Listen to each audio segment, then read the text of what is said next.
दोस्तों, आज की इस वीडियो में हम आपको बताएंगे कि जब एक शख्स ने कुरान पाक की बेहुरमती की तो उस पर किस तरह से अल्लाह ताला का अजाब आया। ये देखकर सब लोग हैरान हो गए। इसलिए दोस्तों, आप भी इस वीडियो को पूरा आखिर तक देखते रहिएगा और इससे इबरत भी हासिल कीजिएगा। और दोस्तों, जो शख्स कुरान पाक से सच्ची मोहब्बत करता है वो इस वीडियो को एक लाइक करते हुए हमारे चैनल को भी सब्सक्राइब ज़रूर कर लीजिएगा। तो चलिए दोस्तों, शुरू करते हैं। दोस्तों, अल्लाह ताला ने इंसान को पैदा किया और उसके लिए पूरी कायनात बनाई, आसमान बनाया और ज़मीन बनाई, और इस ज़मीन के पेट से इंसान के लिए अनाज, फल, सब्जी और तरह तरह के मेवे उगाए और दरख्तों को छाया, ऑक्सीजन, फल, सब्जी देने पर कारगर कर दिया और अपने बंदों को हुक्म दिया तौहीद के इकरार का और एक माबूद की इबादत का और अल्लाह को अपना खालिक और मालिक तस्लीम करने का हुक्म दिया। ये सिर्फ हुक्म ही नहीं दिया बल्कि इस हुक्म की तामील के लिए, उसको वाज़ेह करने के लिए मुख्तलिफ औकात में मुख्तलिफ आसमानी सहीफ़े और 4 आसमानी किताबें उतारी। आसमानी किताबों में आखिरी किताब कुरान मजीद है, जबकि कुरान मजीद का अमली नमूना हजरत मोहम्मद मुस्तफ़ा सल्लल्लाहु ताला अलैहि वसल्लम की सीरत तय्यबा है। मगर मेरे दोस्तों, वो शख्स कितना बदबख्त होगा जो कुरान पाक की तौहीन करे। अल्लाह ने खुद फरमाया है कि कुरान पाक को हमने नाजिल किया और इसका जिम्मा भी हम पर है। जिस कुरान पाक का मुहाफिज खुद खुदा हो, उस कुरान की बेहुरमती करने वाले का क्या होगा, इसका अंदाज़ा करना भी हम इंसानों के बस में नहीं है। प्यारे दोस्तों, जब एक गैर मुस्लिम ने कुरान पाक की बेहुरमती की तो फिर उसके बाद क्या मामला पेश आया, किस तरह से उस पर अल्लाह का अजाब आया, इसी के बारे में पूरा हम आपको एक वाक़या बताएंगे। प्यारे दोस्तों, अल्लाह जब चाहे कुरान पाक की बेहुरमती करने वाले से इंतकाम ले और उन्हें इबरत की निशानी बनाए, वो इस पर कादिर है। ऐसे लोगों की रस्सी खींचने और दुनिया वालों के सामने मिसाल कायम करने पर अल्लाह कुदरत रखता है। दोस्तों, बात उस वक्त की है जब 1999 में, यानी आज से 23 साल पहले, तुर्की में जलजला आया था। हर तरफ लाशें ही लाशें थी। एक तरफ लोगों की लाशें थीं, दूसरी तरफ समंदर के किनारे एक जहाज में पार्टी चल रही थी। इस महफिल में इजरायली जनरल, अमेरिकी जनरल, तुर्की के 30 से ज्यादा फौजी जनरल मौत को भुलाकर दीन से बेजार होकर इस महफिल में शामिल थे। इस मीटिंग के दौरान एक जनरल ने अपने एक फौजी से कुरान पाक को लाने के लिए कहा। हुक्म के मुताबिक कुरान मजीद को इस महफिल में लाया गया। इस बेहयाई और बदकारी की मजलिस में जहां यहूदी औरतें घटिया लिबास पहनकर नाच रही थीं, उस फौजी ने कहा, कुरान पाक को पढ़कर सुनाओ। बेचारे फौजी ने कुछ आयतें पढ़ी तो कहा गया, अब इसका तर्जुमा भी सुनाओ और इनका मतलब भी बताओ। फौजी ने कहा, मैं तर्जुमा नहीं जानता।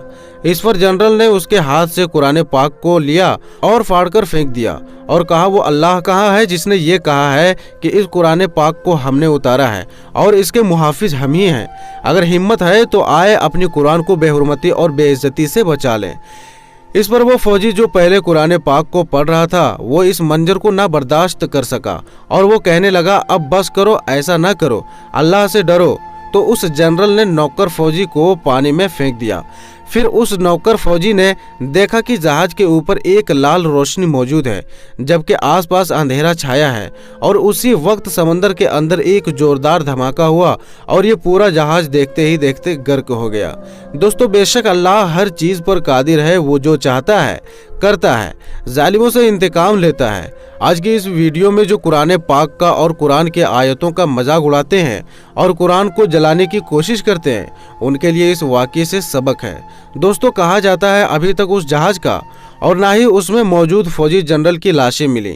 अंदेशा है कि अल्लाह ताला ने समुद्री जानवरों को हुक्म दिया होगा, उनकी हड्डियों तक को नोच कर खाओ। इजराइल और अमेरिका ने अपनी बड़ी बड़ी एजेंसी की टीम भेजी, जाओ इन जनरलों की तलाश करो, कम से कम उनकी लाशें ही लेकर आओ। लेकिन दोस्तों, जिसको अल्लाह ताला का अजाब पकड़ ले, उसकी हड्डियों का भी पता नहीं चलता। प्यारे दोस्तों, इसी तरह एक और वाक़या है जहाँ माँ कुरान पाक पढ़ रही थी।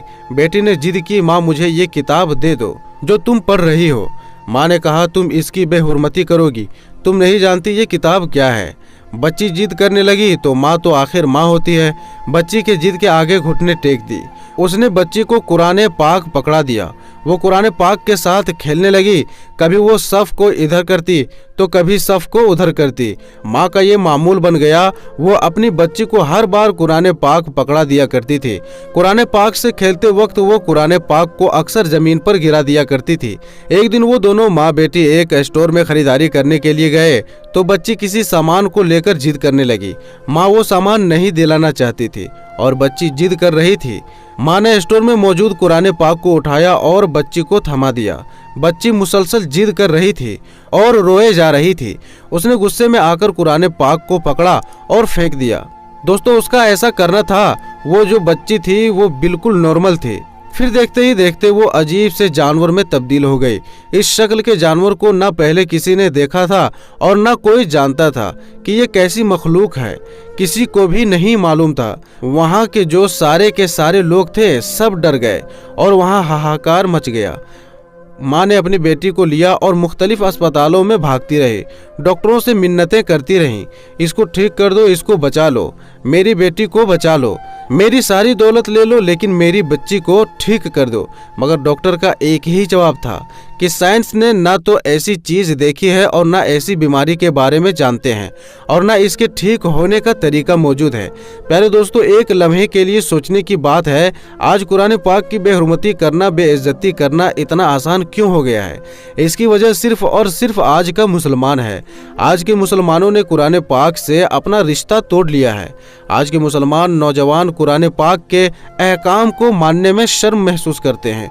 दोस्तों, कुरान पाक को अपने दिल में बसा लें और अपने सीने से उतार लें और कुरान पाक के बताए हुए रास्ते पर ही चलें। तो दोस्तों, आपको ये वीडियो कैसी लगी और इस पर आपको क्या कहना है, कमेंट करके ज़रूर बताइएगा और इस वीडियो को दूसरों तक ज़रूर से ज़रूर शेयर कीजिएगा। मिलते हैं फिर अगली नई वीडियो में। तब तक के लिए अस्सलामु अलैकुम, अल्लाह हाफिज़।